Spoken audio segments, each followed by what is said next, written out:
Saudara, Kapolres Simelu melakukan kunjungan ke salah satu rumah warga yang sudah sakit selama bertahun-tahun di kawasan Simelu. Kedatangan Kapolres bersama tim disambut haru oleh Al-Fahri Amin, penderita tumor ganas yang merupakan warga kurang mampu.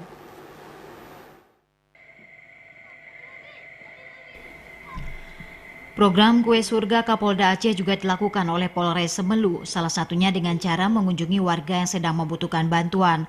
Kapolres yang didampingi Kabak Ops secara tiba-tiba bergerak menuju ke rumah anak kecil berusia 10 tahun yang menderita sakit tumor ganas.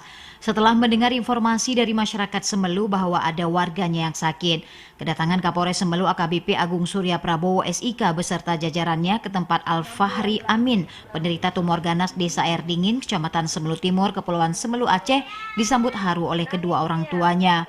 Menurut cerita orang tua pasien tumor ganas menyerang kaki kiri Al-Fahri Amin, mengakibatkan bocah berusia 10 tahun dan duduk di kelas 5 sekolah dasar ini terpaksa harus berhenti sekolah dan sudah 5 bulan lalu tak bisa bersekolah lagi karena tumor ganas yang menyerang kakinya semakin besar dan saat ini hanya dapat terbaring di rumahnya saja. Keluarga pasien memberikan apresiasi penuh atas kehormatan dan juga kedatangan seorang pimpinan Polri dari Polres Simelu yang peduli terhadap masyarakatnya, mau menjenguk anaknya dan memberikan bantuan untuk meringankan sedikit biaya hidup dan pengobatan Fahri yang menderita sakit tumor ganas tersebut.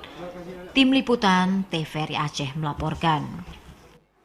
Saudara, menghadapi masa kritis COVID-19 untuk menjaga ketahanan pangan, Dinas Pertanian dan Perkebunan Aceh bersama TNI membuat program pengolahan lahan gratis. Pengolahan lahan gratis di seluruh daerah Kabupaten se-Aceh akan diprioritaskan pada tanaman padi dan jagung pada sentra produksi Aceh.